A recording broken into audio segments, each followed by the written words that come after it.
Hello, good morning, welcome to all. कैसे हैं आप सब? आई होप सब ठीक होगा, पढ़ रहे होंगे। चलिएगा अपने टॉपिक पे आते हैं। आज हमारा नया चैप्टर स्टार्ट हो रहा है जिसका नाम है पारिस्थितिकी तंत्र। जैसा कि बच्चों पिछली कक्षा में हम सभी बहुत सारे टॉपिक्स को कवर किए, जैसे हम लोगों ने पारिस्थितिकी को कवर किया, बायोम को कवर किया, जीवोम को कवर किया, संघटक को कवर किया, ठीक है। पर्यावरण के बारे में विस्तृत चर्चा हुई। तो आज की क्लास में एक नया चैप्टर जिसका नाम है पारिस्थितिकी तंत्र। तो पारिस्थितिकी तंत्र क्या है? पारिस्थितिकी तंत्र पारिस्थितिकी का ही एक चैप्टर है, ठीक है, या कह सकते हैं पारिस्थितिकी का ही एक हिस्सा है, ठीक ना। पारिस्थितिकी क्या होती थी? जीवों तथा उसके वातावरण के बीच अंतर संबंधों का अध्ययन होता था। लेकिन पारिस्थितिकी तंत्र में क्या होगा? पारिस्थितिकी तंत्र में हम सभी को अध्ययन करना है एक जीव के यानी जीवधारी के जैविक, भौतिक तथा रासायनिक जो घटकों से वो प्रभावित होता है, किस प्रकार के वह खाद्य श्रृंखला और खाद्य जाल में होता है, ऊर्जा का पिरामिड का क्या होता है, या जो भी नाइट्रोजन चक्र क्या होता है, ये सब चीजें, खाद्य श्रृंखला, उत्पादक, उपभोक्ता, प्राथमिक उपभोक्ता, अजैविक अपघटक, जैविक अपघटक, इन सभी का अच्छे से अध्ययन करना होगा।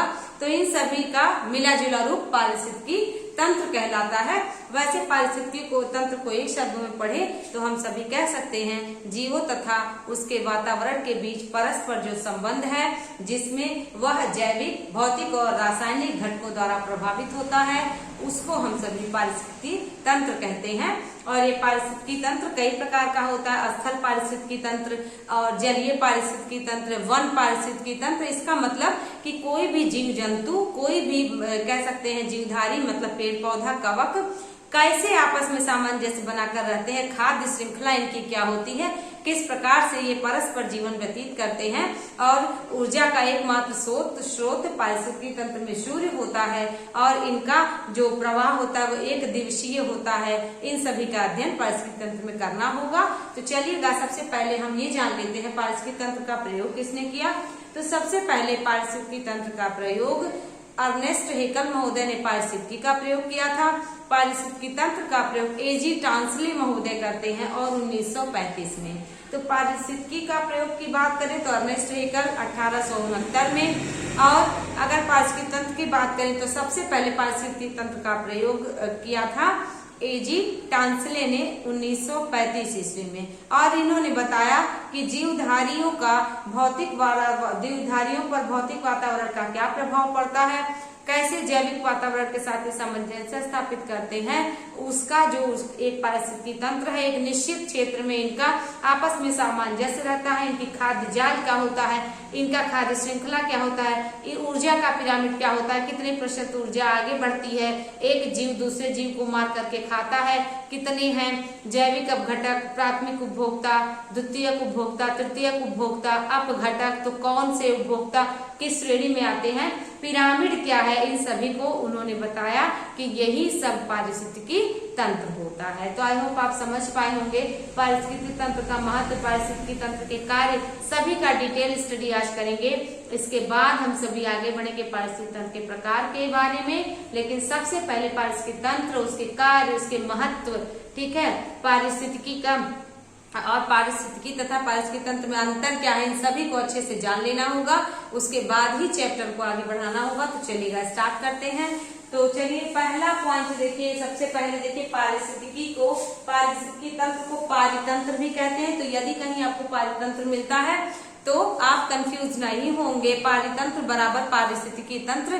पारितंत्र को इकोलॉजिकल, है ना, पारिस्थितिकी तंत्र को इकोसिस्टम कहते हैं और पारिस्थितिकी तंत्र को कह सकते हैं इकोलॉजिकल सिस्टम, इकोलॉजिकल, ठीक ना, SYST।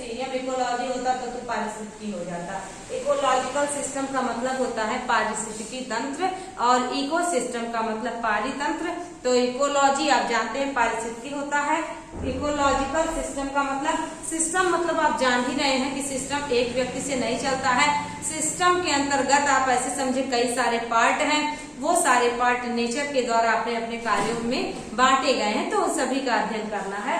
तो देखिएगा सामान्य रूप से जीवमंडल के सभी संगठकों के समूह जो पारस्परिक क्रिया में सम्मिलित होते हैं। आप देख पा रहे होंगे पारस्परिक क्रिया का मतलब एक दूसरे के साथ सहयोग की क्रिया जो करेंगे वो हमारा जीवमंडल के सभी संगठनों के समूह जीवमंडल क्या होता है? वायुमंडल, स्थल मंडल, जल मंडल को जैव मंडल कहते हैं। मतलब देखिए वायुमंडल में भी जो है जीव जंतु पाए जाते हैं और स्थल मंडल में भी जीव जंतु पाए जाते हैं। स्थल मंडल के ऊपर ही वायुमंडल होता है और जल मंडल में भी पाए जाते हैं। स्थल मंडल भी बांट दे अगर तो वन होता है, मैदान होते हैं, पर्वत पठार होते हैं तो वो स्थल मंडल है। जल मंडल की बात करें तो जल के मंडल भी एक समुद्र जीवों का, एक तालाब के जीवों का अपना एक पारिस्थितिक तंत्र होता है। छोटे जीव बड़े जीव को खाते हैं, बड़े जीव उससे बड़े जीव को खाते हैं। कुछ ऐसे जीव होते हैं जो पेड़ पौधे होते हैं जो पानी को शुद्ध करते हैं, जैसे शैवाल हो गया, सीप हो गया, तो कुछ ऐसे हैं, उन सभी का अध्ययन करेंगे हम। तो ये सब कुछ मिला के जैव मंडल कहलाता है। मतलब जहाँ पे जीवधारियों का निवास स्थान हो वो हमारा जैव मंडल या जीव मंडल कहलाता है। ठीक है, तो यहाँ पे देखिए जीव मंडल के सभी संगठक मतलब समझ गए जीव मंडल में क्या क्या आते हैं उसकी बात कर रहा है। कई के समूह जो पारस्परिक क्रिया में सम्मिलित होते हैं। पारस्परिक क्रिया का मतलब एक दूसरे को सहयोग प्रदान करते हैं। ठीक है, वो हमारा क्या होता है? पारिस्थितिकी तंत्र होता है। एक दूसरे के सहयोग का मतलब एक जीव दूसरे जीव पर निर्भर रहता है, ठीक ना, और अपने यूज के लिए उसको यूज करता है, अपने काम के लिए, उसके बाद उसको उतने हद तक नष्ट नहीं करता है जिससे उसका संतुलन बिगड़ जाए। तो यही पारिस्थितिकी तंत्र होता है। जैसे आप देख पाते हैं अगर खाद्य श्रृंखला की बात करें तो छोटे जीव खाते हैं बड़े जीव को, या कह सकते हैं घास होती है, घास को टिड्डा खाता है, टिड्डे को मेढक खाता है, मेढक को सांप खाता है, सांप को चील खाता है। तो ये देख पा रहे हैं कि ये क्या है? ये छोटे जीव का बड़े जीव के साथ क्या है? परस्पर संबंध ही तो है। ठीक ना, कि पूरी तरह से नष्ट भी नहीं हो रहा है और भोजन की श्रृंखला चल रही है। ठीक ना, और ये श्रृंखला एक दिवसीय जाती है, अपोजिट नहीं जा सकती। ये हमेशा एक दिवसीय और चक्रीय श्रृंखला होती है। मीन्स क्या? चक्कर चलता रहता है पूरा। कोई भी चीज नेचर से आएगा और नेचर में ही मिल जाएगा। चक्रीय होता है इनका जो आगे बढ़ने का दिशा होता है।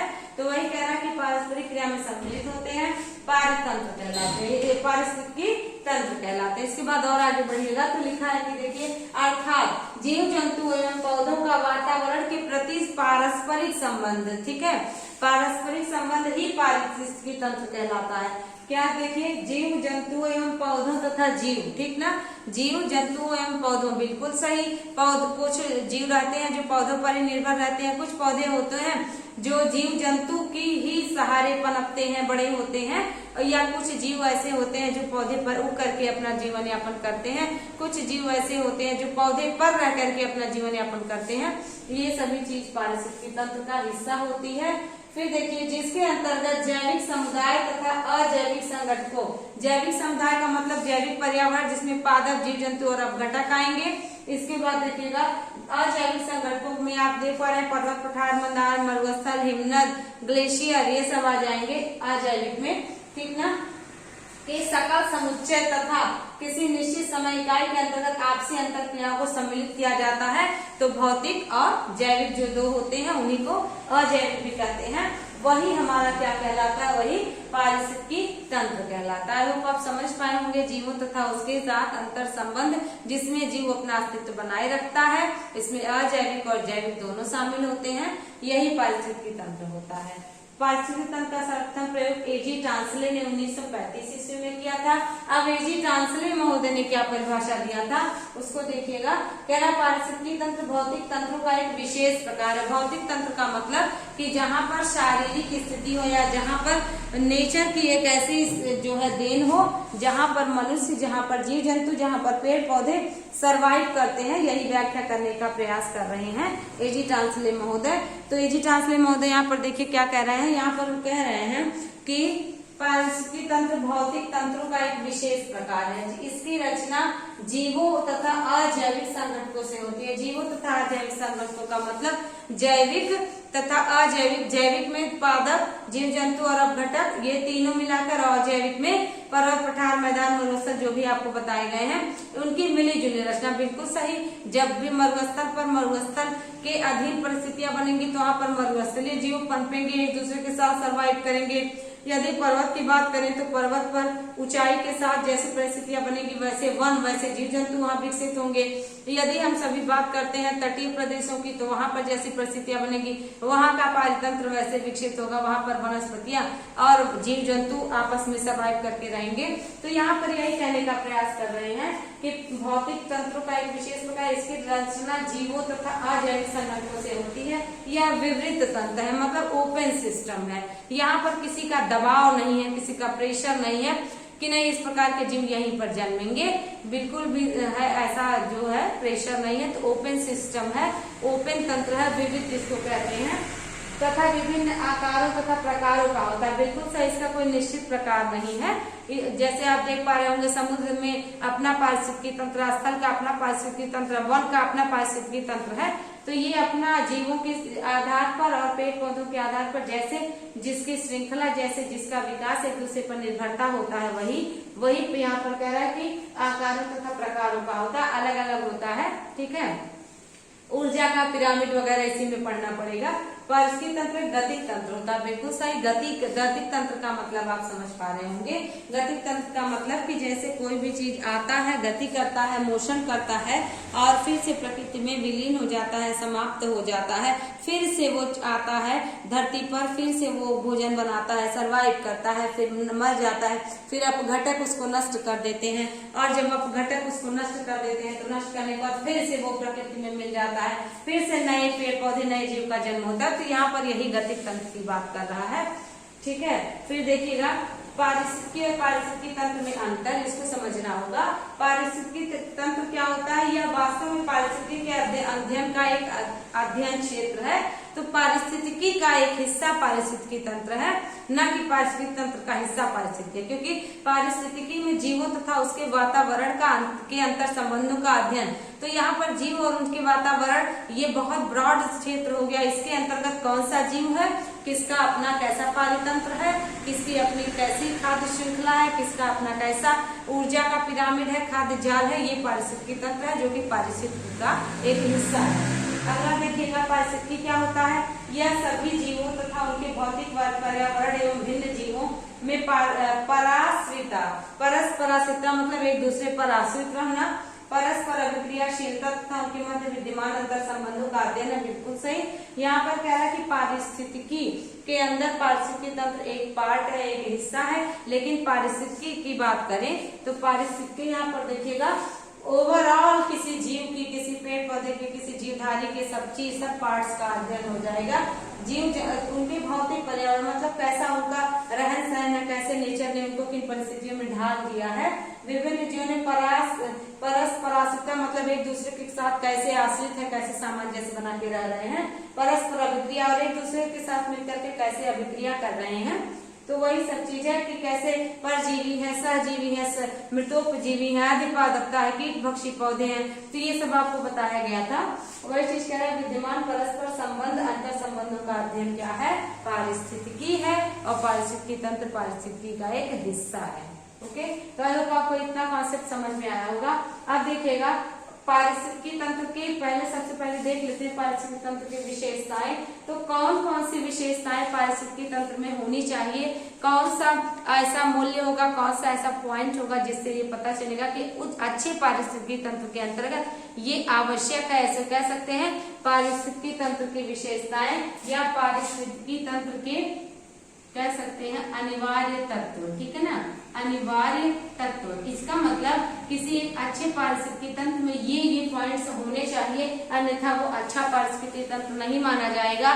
पारिस्थितिकी तंत्र अगर अच्छा रहता है, जीवों का आपस में संतुलन, पेड़ पौधों का जीवों के साथ आपस में सामंजस्य, सजीवों का सामंजस्य आपस में ठीक रहता है तो पारिस्थितिकी तंत्र का संतुलन बना रहता है। अन्यथा यदि पारिस्थितिकी तंत्र का संतुलन असंतुलित हो जाएगा तो प्रकृति की ये जो रचना है वो बिगड़ जाएगी, मतलब बाढ़ आ जाएगा, जीव जंतु नष्ट हो जाएंगे, एक दूसरे के साथ सर्वाइव नहीं कर पाएंगे। तो ये सब चीजें क्या है, ये सब चीज कह रहा है पारिस्थितिकी तंत्र के अनिवार्य तत्व कौन कौन से हैं। तो सबसे पहला देखिएगा, सबसे पहला क्या है, इसकी रचना मुख्यतः 3 मूलभूत संगठकों जैविक, अजैविक जिसको भौतिक भी कहते हैं, तथा ऊर्जा संगठकों से होती है। बिल्कुल सही। यहाँ पर देखिएगा कह रहा है कि इसकी रचना मूलभूत 3 संगठकों, कौन कौन से संगठक मतलब अनिवार्य तत्व, तो कह रहा है जैविक है बिल्कुल, जिसमें पादप होंगे, जीव जंतु होंगे या घटक होंगे। अजैविक मतलब जिसमें, अजैविक जिसको भौतिक कहते हैं, जिसमें आपने देखा था तापमान होगा, प्रकाश होगा और आपका वर्षा होगा, वायु होगा, मरुस्थल होगा, हिमनद होगा, ग्लेशियर होगा, पर्वत पठार मैदान होंगे, गैसें होंगे, ये सब भौतिक है जिसको अजैविक कहते हैं। कार्बनिक, अकार्बनिक ये सब उसी में होंगे। तथा ऊर्जा संगठकों, ऊर्जा संगठकों का मतलब है जिनसे जिनसे ऊर्जा प्राप्त हो। सबसे पहले तो सूर्य का ऊर्जा एकमात्र जो है वायुमंडल में सूर्य का ऊर्जा एकमात्र कारण है, ये एकमात्र स्रोत है। ये प्रश्न आता है कि सूर्य का ऊर्जा एकमात्र स्रोत है या ऊर्जा का एकमात्र स्रोत जैव मंडल में, तो सूर्य होता है। ठीक है। अब यहाँ पर देखिए और भी जैसे ऊर्जा का मतलब है कि जैसे छोटा जीव बड़े जीव को खाएगा तो उससे एनर्जी प्राप्त करेगा, और उससे बड़ा जीव उसको खाएगा तो उससे एनर्जी प्राप्त करेगा। मांसाहारी पशु शाकाहारी पशुओं को मार के खाएंगे, शाकाहारी पशु वनस्पतियों को खाएंगे, तो वनस्पतियों से ऊर्जा शाकाहारी पशुओं में गई, और शाकाहारी पशु को जब मांसाहारी पशु खाए तो शाकाहारी पशुओं की ऊर्जा मांसाहारी पशु में चली गई। ये ऊर्जा का संगठक है। मतलब ऊर्जा के कौन कौन से स्रोत है, तो सजीव स्रोत निर्जीव स्रोत दोनों है। सजीव स्रोत आप देख पा रहे हैं कि किस प्रकार से ऊर्जा का पिरामिड बनेगा कि कौन सा जीव किसको खाता है। 10% ऊर्जा आगे वाले जीव में चली जाएगी, और सबसे पहले जो पेड़ है वो ऊर्जा जमीन से और सूर्य से प्राप्त करेगा। तो यहाँ पर यही कहने का मतलब है 3 तत्व विद्यमान होते हैं। ये 3 तत्व रहेंगे तो पारिस्थितिकी तंत्र अच्छे से चलता रहेगा। अब देखिएगा यह दूसरा पॉइंट है, यह एक कार्यशील क्षेत्रीय इकाई होती है। कार्यशील क्षेत्रीय इकाई का मतलब एक निश्चित क्षेत्र विशेष में अपना पारिस्थितिकी तंत्र विकसित होता है। जैसे हमने आपको बताया समुद्र का अपना पारिस्थितिकी तंत्र होगा, स्थल का अपना पारिस्थितिकी तंत्र होगा, वन का अपना पारिस्थितिकी तंत्र होगा, और तालाब का अपना पारिस्थितिकी तंत्र होगा। तो कहने का मतलब है कि समुद्र के जीव, जो समुद्री जीव होंगे वो स्थल पे आके सर्वाइव नहीं कर पाएंगे, और स्थल के जीव जो अपने पारिस्थितिकी तंत्र में रहते हैं वे समुद्र के पानी में जाकर के अपना पारिस्थितिकी तंत्र नहीं विकसित कर पाएंगे। तो यही कह रहा है कि कार्यशील एक क्षेत्रीय इकाई मतलब एक निश्चित क्षेत्र विशेष में फैला रहता है, और कार्यशील रहता है मतलब चक्र उसका चलता रहता है। इसके बाद जो क्षेत्र विशेष के सभी जीवधारियों एवं उनके भौतिक पर्यावरण के सकल योग का प्रतिनिधित्व करता है। बिल्कुल सही। किस प्रकार की परिस्थिति में किस प्रकार के अलग अलग जीव जंतु विद्यमान होते हैं, यहीं पर कहने का प्रयास कर रहा है। फिर देखिए तीसरा कह रहा है पॉइंट, यह विभिन्न प्रकार की ऊर्जा द्वारा चालित होता है। विभिन्न प्रकार की ऊर्जा द्वारा चालित होता है का मतलब आप देख पा रहे होंगे। यहाँ पर कहने का ये मतलब है कि विभिन्न प्रकार की ऊर्जा का मतलब जो सूर्य से प्राप्त ऊर्जा है, तथा जो भी प्रकृति की ऊर्जा जो एक जंतु से दूसरे जंतु में जा रही है, वही कह रहा है कि विभिन्न प्रकार की ऊर्जा द्वारा चालित होता है। इन सभी में सौर ऊर्जा सर्वाधिक महत्वपूर्ण है। वैसे तो आपने देखा है कि पवन ऊर्जा होती है, विद्युत ऊर्जा होती है, यांत्रिक ऊर्जा होती है, ठीक है, लेकिन यहाँ पर सौर ऊर्जा तथा जो भी जीव जंतुओं की आपस में ऊर्जा का संबंध होगा कि मार के खाने के बाद जो काम करने की शक्ति प्राप्त होगी। उसके बाद कह रहा है इसमें ऊर्जा का प्रवाह एक दिशीय होता है। ये महत्वपूर्ण है, ये बार बार प्रश्न आए हुए हैं ये परीक्षा में कि ऊर्जा का प्रवाह पारिस्थितिकी तंत्र में कैसा होता है, चक्रीय होता है, एक दिवसीय होता है, द्विदिवसीय होता है। तो एक दिवसीय होता है। एक दिवसीय का मतलब फिर वही पॉइंट आकर के रुक जाता है कि जैसे घास ने ऊर्जा कहाँ से प्राप्त की, तो घास ने ऊर्जा जमीन के अंदर से प्राप्त की और सूर्य के प्रकाश से ऊर्जा प्राप्त की। घास को आया हिरण खा गया, हिरण ने ऊर्जा प्राप्त की घास से, और घास से ऊर्जा हिरण को मिली। हिरण को आकर के भेड़िया खा गया, तो हिरण के शरीर की 10% ऊर्जा भेड़िया में चली गई। भेड़िया को आकर के शेर खा गया, तो भेड़िया के शरीर की ऊर्जा शेर में चली गई। ठीक है, ऐसे ऐसे फिर शेर मरेगा, समाप्त होगा, वापस क्या होगा, प्रकृति में विलीन होगा, तो ऊर्जा फिर से प्रकृति में मिल जाएगी, और प्रकृति में मिलने के बाद फिर से वह अपघटित होगा, फिर जो है पेड़ पौधे फिर से ऊर्जा प्राप्त करेंगे। तो यहीं पर देखिए अब एक दिवसीय चला ना, यानी कि क्या चला, क्लॉकवाइज चला।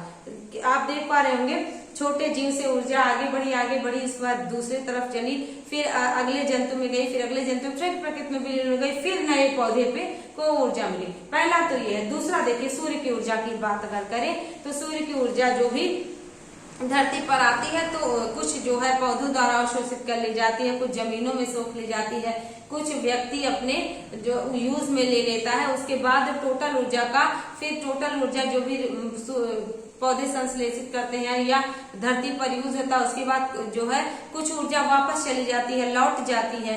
तो जब लौट जाएगी तो क्या होता है, वायुमंडल से आई हुई ऊर्जा वायुमंडल में ही लौट जाएगी, पुनः सूर्य के प्रकाश को वापस वायुमंडल में मिल जाएगी। तो ये भी तो चक्रीकरण है या एक दिवसीय है।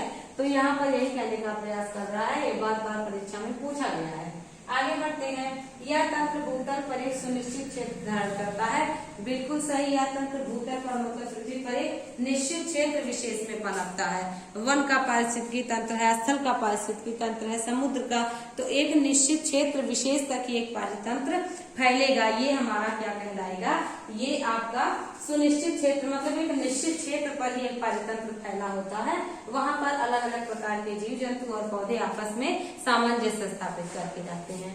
फिर देखिएगा यह एक खुला तंत्र है। वही बात हो गई ओपन सिस्टम, यहाँ पर किसी की किसी पे बाध्यता नहीं है। जैसे यहाँ पर आपने देखा था कि यह एक विविध तंत्र है यानी कि ओपन सिस्टम है, वैसे यहाँ भी कह रहा है कि पारिस्थितिकी तंत्र एक खुला तंत्र है, कोई बाउंडेशन नहीं है। ये सब पारिस्थितिकी तंत्र की विशेषताएं हैं, ठीक है, जिसमें ऊर्जा तथा पदार्थों का नियमित निवेश। नियमित निवेश का मतलब ऊर्जा भी आती है, पदार्थ भी आते हैं, इनपुट होते हैं, उसके बाद यहाँ के जीव जंतुओं द्वारा खाए जाते हैं, नष्ट किए जाते हैं, यूज किए जाते हैं, फिर वो आउटपुट होता है। मतलब कि कहते हैं कि आना और जाना। तो जाने का मतलब है कि प्रकृति से आना, प्रकृति में ही विलीन हो जाना, प्रकृति में ही मिल जाना।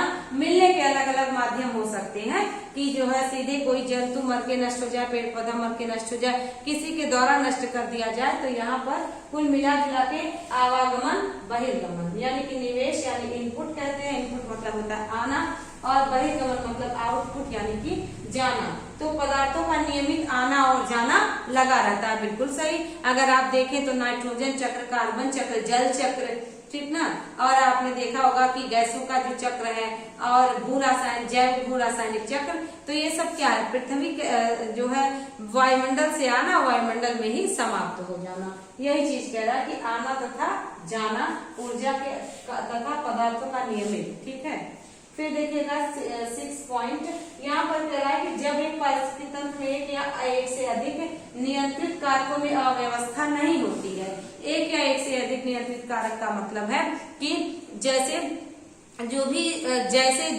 जिस पारिस्थितिकी तंत्र में रहने वाले जीव हैं, जैसे मरुस्थलीय जीव हैं, वो स्थलीय जीव, जो स्थल के जीव हैं, या कह सकते हैं जो शैलोद्भिद हैं, या जो भी मतलब स्थल पे रहते हैं, पर्वत पठार पे रहते हैं, वो मरुस्थल के जीवों को साथ संक्रमण नहीं करेंगे, और वहां के जीव आकर के दूसरी जगह संक्रमण नहीं करेंगे, वे अपने पारिस्थितिकी तंत्र में रहेंगे। तो यही प्रकार अव्यवस्था तब नहीं होगी एक से अधिक नियंत्रित कारकों में, जो भी बैलेंस है वहां पर अव्यवस्था अगर नहीं फैलेगी तो पारिस्थितिकी तंत्र अपेक्षाकृत स्थिर और सम स्थिति में बना रहेगा, मतलब समान स्थिति में बना रहेगा। जैसे नियमित पौधे होंगे और उसको जंतु खा जाए, फिर उन जंतुओं को भी कोई जंतु खाएगा, उस जंतु को भी कोई जंतु खाएगा, या मनुष्य जिसको नष्ट कर देंगे, फिर से वो प्रकृति में विलीन हो जाएगा। अब जब पूरी तरह से समाप्त करने की बात आ जाएगी, जैसे वर्तमान समय में मनुष्य पर्यावरण के साथ छेड़छाड़ कर रहा है, तो ही प्रकृति का बैलेंस बदलेगा, बैलेंस बिगड़ेगा, संतुलन बिगड़ेगा। यही चीज यहाँ पे कह रहा है कि जब एक पारिस्थितिकी तंत्र में एक या एक से अधिक नियंत्रित कारकों में अव्यवस्था नहीं होगी, मतलब सब सामंजस्य स्थापित करके रहेंगे, तब पारिस्थितिकी तंत्र अपेक्षाकृत स्थिर मतलब कि पारिस्थितिकी तंत्र उसका बिगड़ेगा नहीं कि नष्ट हो जाए या कोई जीव अपने आप नष्ट हो जाए, सर्वाइव ना कर पाए। तो असमय स्थिति में होता है, यानी समान स्थिति में जस का तस बना रहता है, सारी व्यवस्थाएं ठीक लगती हैं, ठीक है। फिर कह रहा है इसमें बढ़ते पोषण स्तरों से जीवधारियों द्वारा श्वसन क्रिया से क्षय होने वाली ऊर्जा का प्रसर बढ़ता रहता है। यहाँ पे देखिए क्या कह रहा है, यहाँ पे कह रहा है कि इसमें बढ़ते पोषण स्तरों से जीवधारियों द्वारा श्वसन, तो जीवधारी श्वसन करेंगे, पौधे श्वसन करेंगे तो कार्बन डाइऑक्साइड को लेंगे और ऑक्सीजन को छोड़ेंगे। मनुष्य कार्बन डाइऑक्साइड छोड़ेगा, ऑक्सीजन को ग्रहण करेगा, जीव जंतु ऑक्सीजन को ग्रहण करेंगे, कार्बन डाइऑक्साइड छोड़ेंगे। तो यहाँ पे श्वसन क्रिया से क्षय होने वाली ऊर्जा, क्षय होने वाली का मतलब कि श्वसन क्रिया से जो भी व्यक्ति सांस लेने में, जो भी पेड़ पौधे भोजन बनाने में जो भी ऊर्जा नष्ट करते हैं, वो ऊर्जा का प्रतिशत बढ़ता रहता है। बिल्कुल सही, जितना ज्यादा वो कार्य करेंगे, भोजन बनाने का कार्य करेंगे या ऊर्जा रिलीज करने का कार्य करेंगे, जो भी अपना है मनुष्य कार्य करने का काम करेगा, तो ऊर्जा का प्रतिशत यहाँ पर बढ़ता ही रहेगा। ठीक है, क्योंकि प्रत्येक ऊंचे पोषण स्तर के जीवधारियों को निचले पोषण जीवधारियों की तुलना में अपना आहार प्राप्त करने के लिए अधिक कार्य करना पड़ता है। बिल्कुल वही चीज कह रहा है कि प्रत्येक ऊंचे पोषण स्तर के जीवधारियों को निचले पोषण स्तर के जीवधारियों की तुलना में अपना आहार प्राप्त करने के लिए जब बहुत मेहनत करना पड़ता है। अब आप देख पा रहे होंगे, घास है, घास पड़ी हुई है, हिरन आया खा लिया, तो हिरन ने कुछ मेहनत किया? नहीं किया। खरगोश आया खा लिया, कोई मेहनत नहीं किया।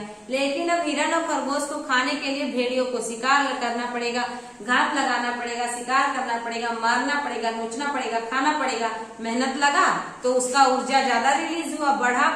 अब भेड़िए के पीछे शेर पड़ जाए तो शेर उसको खाने के लिए, मारने के लिए पूरी ऊर्जा अपनी लगाएगा, नष्ट करेगा, उसके बाद उसको मारेगा, खाएगा, समाप्त करेगा। तो ये क्या है? यही तो ऊर्जा का कह रहा है कि निचले स्तर के पोषण के लोगों को, मतलब छोटे जो भी मतलब उत्पादक हैं और उपभोक्ता, तो उत्पादक उपभोक्ता तो अब जो है और अपघटक यही होते हैं। तो उत्पादक जो होते हैं वे पेड़ पौधे होते हैं, उपभोक्ता मतलब उनको खाने वाले जीव जंतु। तो उत्पादक की तुलना में उपभोक्ता को ज्यादा मेहनत करना पड़ेगा और उपभोक्ता ज्यादा मेहनत करेगा। अब उपभोक्ता भी प्रथम श्रेणी, द्वितीय श्रेणी तथा तृतीय श्रेणी के होते हैं। प्रथम श्रेणी में आपके जो है सामान्य आएंगे, जो शाकाहारी होंगे, द्वितीय श्रेणी में मांसाहारी होंगे। तो ये क्या है? ये जो है उत्पादक और उपभोक्ता, तो उपभोक्ता को जैसे जैसे उनका चरण बढ़ रहा है वैसे वैसे उनको मेहनत भी ज्यादा करना पड़ेगा। वही चीज कह रहा है जीवधारियों की तुलना में अपना आहार प्राप्त करने के लिए, शेर अपना आहार प्राप्त करने के लिए भेड़िए को पता नहीं कितने घंटों से जब वह घात लगा करके बैठेगा, उसके बाद शिकार करेगा, उसके बाद भेड़िए को मारेगा, दबोचेगा, फिर न खाएगा, तो ऊर्जा ज्यादा लगा रहा है। तो यही चीज यहाँ पे कहने का प्रयास किया जा रहा है कि निचले स्तर के जीवधारियों की तुलना में ज्यादा मेहनत करना पड़ता है। अगर पेड़ पौधों की बात कर लें तो छोटे पौधे जो होंगे वे या तो बड़े पौधे के ऊपर ही निर्भरता करेंगे भोजन प्राप्त करने के लिए, या जो छोटे पौधे होंगे वो प्रकाश संश्लेषण की क्रिया उतना अच्छा नहीं कर पाएंगे जितना अच्छा बड़े पौधे कर ले। तो छोटे पौधों को निचले स्तर से सर्वाइव करने के लिए बड़ा स्तर करना में ज्यादा ऊर्जा नष्ट करना पड़ता है। फिर कह रहा है इसमें पदार्थों का गमन चक्रीय रूप में संपादित होता है। बिल्कुल सही, वही चीज हमने आपको बताया, जैसे जल चक्र हो गया, नाइट्रोजन चक्र हो गया, कार्बन चक्र हो गया। तो यहाँ पर देखिएगा जल चक्र, कार्बन चक्र, नाइट्रोजन चक्र का यही तात्पर्य है कि जब भी कोई भी पदार्थ, जैसे कार्बन की बात करें तो कार्बन क्या होता है? कार्बन जमीन से निकलता है, मनुष्यों द्वारा उत्पादित होता है, तो पेड़ पौधे पाते हैं। उसके बाद और जीव जंतु और यहाँ पर देखिए कार्बन डाइऑक्साइड गैस है, तो carbon dioxide gas, carbon monoxide gas, कुछ ऐसी गैसें हैं जो मोटर गाड़ियों द्वारा, कल कारखानों के द्वारा रिलीज होगी, कल कारखानों के द्वारा रिलीज होगी और ये वातावरण में फैलेगी, नष्ट नहीं होगी। फिर देखिएगा जीव जंतुओं में यदि पेड़ ज्यादा रहेगा तो कार्बन डाइऑक्साइड को नष्ट करने का प्रयास करेगा, भोजन के रूप में स्वीकार करने का प्रयास करेगा। उसके बाद जो है जो भी कार्बन डाइऑक्साइड इस पौधे को मिला है उस कार्बन डाइऑक्साइड के और प्रकाश संश्लेषण की क्रिया में वह भोजन बनाएगा। तो यहाँ पर देखिएगा फिर वो भोजन बनाएगा, फिर वो भोजन बना करके ऑक्सीजन को छोड़ेगा, फिर वो ऑक्सीजन मनुष्य जीव जंतु लेंगे, प्रकृति शुद्ध होगी। तो ये चीजों का चक्र चलता रहता है। वो पेड़ नष्ट हो जाएगा, ह्यूमस बन जाएगा, जीव जंतु नष्ट हो जाएंगे, ह्यूमस बन जाएंगे। तो यहाँ पर जो पदार्थों का चक्रीकरण है वो चलता रहता है। पदार्थों का गमन यहाँ पर चक्रीय संपादित होता है, एक से दूसरे में, दूसरे से तीसरे में, तीसरे से चौथे में, उसके बाद सबसे अंतिम में वही आकर के खड़ा हो जाता है चीज जहाँ से वह स्टार्ट हुआ था। यही कहने का यहाँ मतलब। अब देखिएगा पारिस्थितिकी तंत्र का क्या महत्व है, तो बहुत ही जरूर महत्व समझिएगा। कह रहा है सजीवों की वृद्धि के लिए आवश्यक पोषक तत्व जो है जैव पदार्थ तथा मृदा जैसे अजैविक घटकों में संचित होता है। बिल्कुल सही। पारिस्थितिकी तंत्र का क्या महत्व, आखिर क्यों पारिस्थितिकी तंत्र की उपयोगिता की आवश्यकता है, पारिस्थितिकी तंत्र को समझने की आवश्यकता हुई, तो यहाँ पर देखिएगा कह रहा है कि जी सजीवों की वृद्धि के लिए आवश्यक पोषक तत्व, सजीवों में कौन कौन आएंगे, जीव जंतु आएंगे, पेड़ पौधे आएंगे, ठीक है। और अपघटक भी, अपमार्जक भी, ये भी नर नाखून से तो नहीं देखे जा सकते, लेकिन ये भी सजीव में आते हैं, ये भी जैविक में आते हैं। तो इन्हें भी तो जीवन जीने के लिए मिट्टी के अंदर या मिट्टी के ऊपर ऐसे पदार्थों को ढूंढने की, खाने की आवश्यकता होगी जिससे इनका पेट भर पाए, जिससे इनका जीवन यापन हो पाए, जिससे इनको ऊर्जा मिल सके। तो वही कह रहा है कि क्यों आखिर पारिस्थितिकी तंत्र होना ही चाहिए।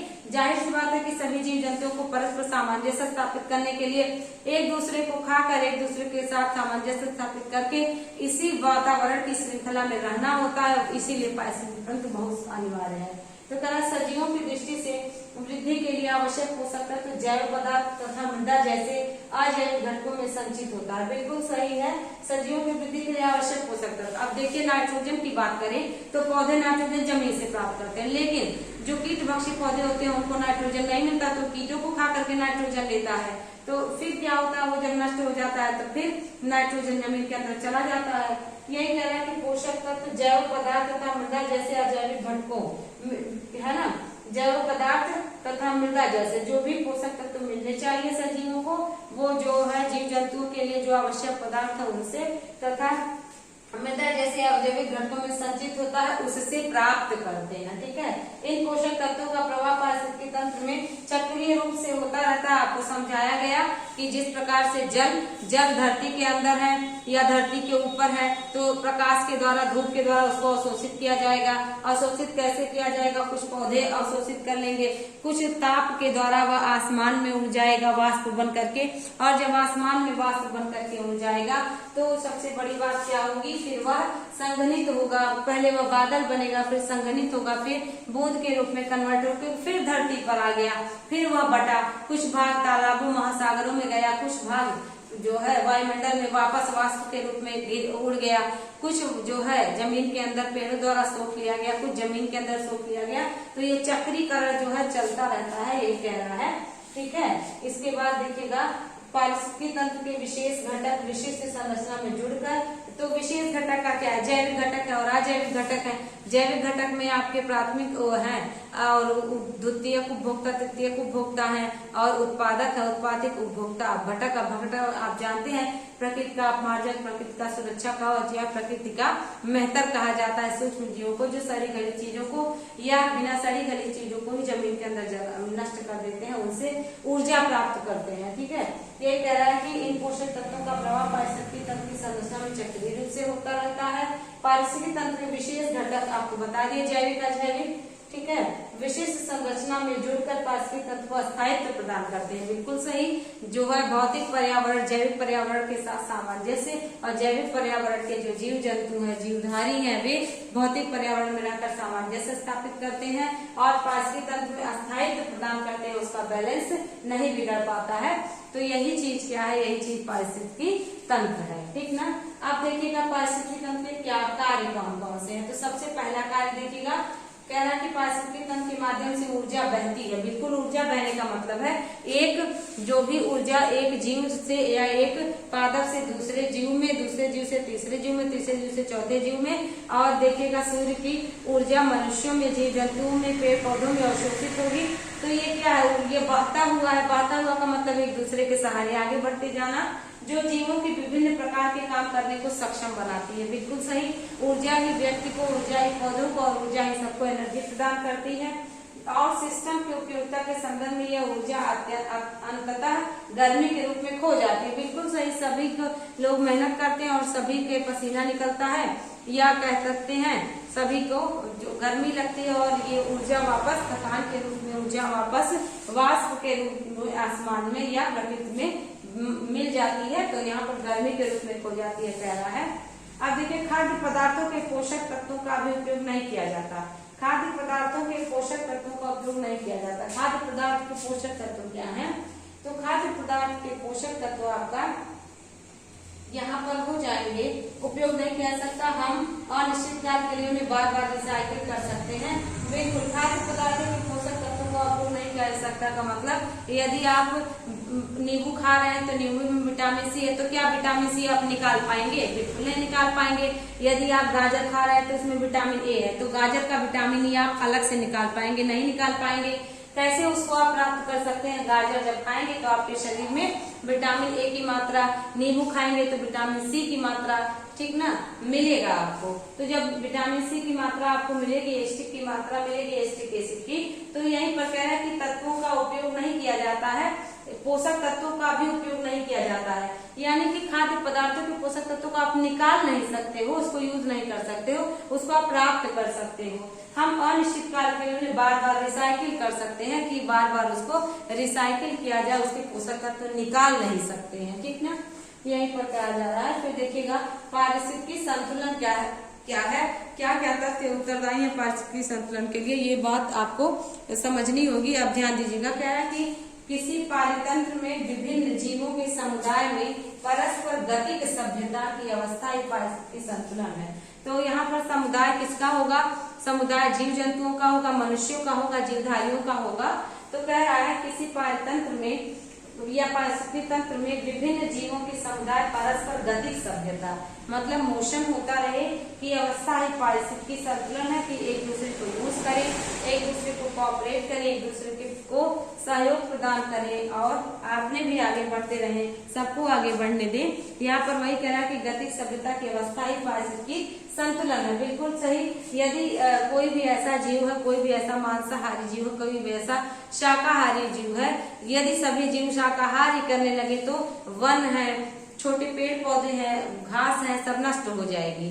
और यदि इस घास को, इन छोटे पेड़ पौधों को जीव जंतु खा करके नष्ट ना करें तो इन्हीं का भरमार हो जाएगा। कुछ ऐसे पशु पक्षी हैं जो मांस ही खाते हैं, जो शाक नहीं खाते हैं, तो यदि वो मांस न खाएं तो भी बैलेंस बिगड़ जाएगा, बहुत ज्यादा मांस की अधिकता हो जाएगी, बहुत ज्यादा। यदि घास या छोटे वन नहीं हटेंगे तो भी प्रकृति के लिए बैलेंस बनाना मुश्किल हो जाएगा। तो यहाँ पर यही कहने का प्रयास कर रहा है कि विभिन्न जीवों के समुदाय में परस्पर गतिक सभ्यता की अवस्था पारिस्थितिकी संतुलन की आपस में बैलेंस बना करके रहते हैं। इसके बाद कह रहा है अर्थात पर्यावरण में विभिन्न प्रकार के जीव जंतुओं, पौधे एवं मनुष्यों के मध्य संबंधों को ही पारिस्थितिकी संतुलन कहते हैं। बिल्कुल सही। आप देख पा रहे होंगे कि छोटे जीव बड़े जीवों को का आहार बनते हैं, या कह दिया जाए बड़े जीव छोटे जीवों को, ऐसा नहीं है सभी छोटे जीवों को खा करके नष्ट कर दें या कुछ ही खाएं। तो यहाँ पर आपस में जो भी उनका बैलेंस विद्यमान होता है वही बैलेंस ही पारिस्थितिकी संतुलन है। अब बहुत ज्यादा पेड़ों की कटाई हो जाए, बहुत ज्यादा घास की कमी हो जाए, तब भी जीव जंतु जो घास खाने वाले हैं वे सर्वाइव नहीं कर पाएंगे और पशुओं की ही पूरी अधिकता हो जाएगी, क्योंकि उन्हें खा करके कोई भी नष्ट नहीं करने वाला होगा। तो यहाँ पर यही कहने का प्रयास कर रहा है कि गतिक सभ्यता की अवस्था की मोशन तो करते रहे लेकिन बैलेंस इनका बना रहे, यही पारिस्थितिकी संतुलन है। अर्थात पर्यावरण में विभिन्न प्रकार के जीव जंतुओं, मनुष्यों के मध्य संबंध को ही पारिस्थितिकी संतुलन कहते हैं। इसके बाद आगे बढ़िएगा, कह रहा है ऐसे पारितंत्र में हर प्रजाति की संख्या के एक अस्थायी संतुलन के रूप में वर्णित किया जा सकता है। तो क्या रहा है इसे पारितंत्र में हर प्रजाति की संख्या, यानी कि जितने भी प्रजाति की जीव है, जितने भी प्रजाति के पेड़ पौधे हैं, जितने भी प्रजाति के जीवधारी हैं, तो उन प्रजाति के जीवधारियों को उनकी संख्या के अनुसार उनको क्या किया जाएगा, उनकी संख्या के अनुसार एक अस्थायी संतुलन बना दिया जाए। कि आप देख पा रहे होंगे कि अगर वन में जाएंगे तो वन में पेड़ ही पेड़ नहीं मिलेंगे, जीव जंतु भी मिलेंगे, पक्षी भी मिलेंगे, छोटे जीव भी मिलेंगे, बड़े जीव भी मिलेंगे और बहुत बड़े भी जीव मिलेंगे। तो जो छोटे जीव हैं वे अधिक होंगे, उसके बाद और अधिक होंगे। लेकिन आप शेर की बात करें तो छोटे जानवर की तुलना में शेर बहुत कम मिलेंगे, ठीक है। ऐसे अगर समुद्र के पारिस्थितिकी तंत्र की बात करें तो जो छोटी मछलियां होंगी वो ज्यादा मिलेंगी और बड़ी मछलियां कम मिलेंगी और बड़ी मछलियां उससे कम मिलेंगी। एक ऐसी अवस्था आएगी जो उच्चतर अवस्था होगी व्हेल मछली की, तो व्हेल मछली कम मात्रा में मिलेंगी छोटी मछलियों की तुलना में। तो ऊर्जा का पिरामिड, भार का पिरामिड, संख्या का पिरामिड ये सब तय करता है कि किस जीव जंतु की संख्या कितनी है। तो भार तो अधिक होगा, कम होगा, लेकिन संख्या अधिक होगी। तो यही चीज कह रहा है कि आपस में जो भी जीव जंतु के मध्य पारिस्थितिक संतुलन है वही क्या हो जाएगा, पारिस्थितिकी संतुलन। इसे पारितंत्र में हर प्रजाति की संख्या के एक अस्थायी संतुलन में वर्णित किया जा सकता है। यह संतुलन निश्चित प्रजातियों के में प्रतिस्पर्धा आपसी सहयोग से होता है। प्रतिस्पर्धा का मतलब होता है कंपटीशन। बहुत सारे जीव जंतु हैं जो छोटे जीव जंतुओं का हिस्सा खा लेते हैं, बहुत सारे या अपने से जो कमजोर जीव जंतु हैं उनको मार कर खा जाते हैं या उनका हिस्सा खा लेते हैं। बहुत सारे पौधे हैं, आप देख पाते होंगे, छोटे पौधों को दबा देते हैं। तो ये सब जो है अगर ऐसा हमेशा होता रहेगा तो ये क्या हो जाएगा, आपसी सहयोग नहीं होगा तो पारिस्थितिकी संतुलन बिगड़ जाएगा। ठीक है, यह संतुलन इस बात पर भी निर्भर करता है कि कुछ प्रजातियां अपने भोजन व जीवित रहने के लिए दूसरी प्रजातियों पर निर्भर होती हैं। बिल्कुल सही, जैसे आप देख पा रहे होंगे कि आप देख पा रहे हैं भैंस के पीठ पर बगुला बैठ करके उसकी सफाई करता है, या कवक है तो कवक या अपमार्जक जिसको कहते हैं वो मृतोपजीवी होते हैं, मरे हुए सड़े गले जीव जंतुओं को ही खाते हैं। तो सड़े गले जीव जंतु जब रहेंगे तब ना वो खा करके सर्वाइव कर पाएंगे। तो एक दूसरे पर निर्भरता होती है। यदि घास ना रहे तो हिरण क्या खाएगा, यदि मेढक ना रहे, कॉकरोच ना रहे, चिड़िया ना रहे, चूहा ना रहे तो सांप क्या खाएगा। और यदि आप देख पा रहे होंगे सांप न रहे, छोटे जीव जंतु ना रहे तो आप देख पा रहे होंगे चील क्या खाएगा। तो ये जो खाने की जो श्रृंखला है, ये खाद्य श्रृंखला है, ये खाद्य जाला एक दूसरे के देखिएगा प्रजातियां अपने भोजन में जीवित रहने के लिए दूसरी प्रजातियों पर निर्भर होती है। एक प्रजाति दूसरी प्रजाति पर निर्भर रहेगी और उससे अपना भोजन प्राप्त करेगी, जिससे विभिन्न प्रजातियों की संख्या निश्चित रहती है और संतुलन बना रहता है। बिल्कुल सही। तो जब आपस में ये नए जन्मने का और खत्म होने का सिलसिला चलता रहेगा तो प्रजातियों की संख्या भी निश्चित बनी रहेगी। ऐसा नहीं है कि जो है आप देख पा रहे होंगे कि मुर्गियां हैं, बकरियां हैं, बत्तख हैं, इनका पालन होता है और इनको मारा जाता है। यदि इनको मार करके खाया न जाए वर्तमान समय में तो बहुत ज्यादा हो जाएगा। या इनको मतलब जो भी जीव जंतु खाते हैं यदि मार के ना खाएं तो उनको एक तो भोजन नहीं मिलेगा, दूसरा उन्हीं पशुओं का और उन्हीं जीव जंतुओं से पूरा स्थान भर जाएगा। तो यही चीज पारिस्थितिकी संतुलन है कि किसी चीज की इतनी अधिकता ना हो कि नेचर उसको अपने आप नष्ट कर दे। कई बार देखते होंगे और अनुभव भी हमने किया है कि जो चीज ज्यादा हो जाती है नेचर अपने आप उसको नष्ट कर देती है, अपने आप उसमें कोई भी समस्या ऐसी उत्पन्न हो जाएगी जिससे वो बैलेंस नहीं बना पाएगा और वो सर्वाइव नहीं कर पाएगा। डायनासोर देख लीजिए, या बहुत से ऐसे जो है पशु हैं, बहुत से ऐसे पक्षी हैं जो सरवाइव नहीं कर पा रहे हैं या उनकी संख्या में अधिकता होने की वजह से वे अपने आप नष्ट हो जाते हैं। तो यही पारिस्थितिकी संतुलन, यदि वे नष्ट नहीं होंगे, नया जन्म नहीं लेंगे, चाहे वो पेड़ पौधा हो चाहे वो जीव जंतु हो, तो यहाँ पर देखिए संतुलन बिगड़ करके असंतुलन में बदल जाएगा। तो जिससे विभिन्न प्रजातियों की संख्या निश्चित रहती है और संतुलन बना रहता है, मतलब पूरा समाप्त भी नहीं होता और अस्तित्व भी बना रहता है और एक दूसरे जीव पर निर्भरता भी बनी रहती है। तो आप देख पा रहे होंगे बच्चों, मुझे उम्मीद है कि आज आपको पारिस्थितिकी तंत्र समझ में आया होगा। पारिस्थितिकी तंत्र के कार्य, पारिस्थितिकी तंत्र के महत्व, पारिस्थितिकी तंत्र की कौन कौन सी विशेषताएं हैं, किसने पहली बार प्रयोग किया, पारिस्थितिकी और पारिस्थितिकी तंत्र क्या है, इन दोनों में अंतर, सब कुछ आज को रिलेट आपने किया होगा, समझा होगा अच्छे से।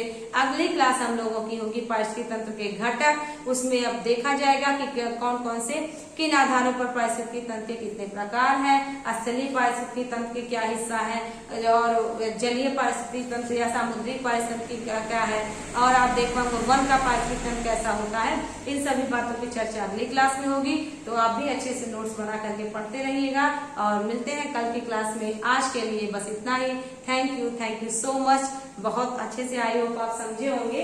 मैंने तो पूरा प्रयास किया आपको समझाने का। उम्मीद करते हैं आपको भी समझ में ही आया होगा, क्योंकि एक अध्यापक ये सोच के चलता है कि उसके विद्यार्थी अच्छे से समझे होंगे। फिर भी अगर कोई समस्या रह जाती है तो कमेंट बॉक्स में लिखिएगा।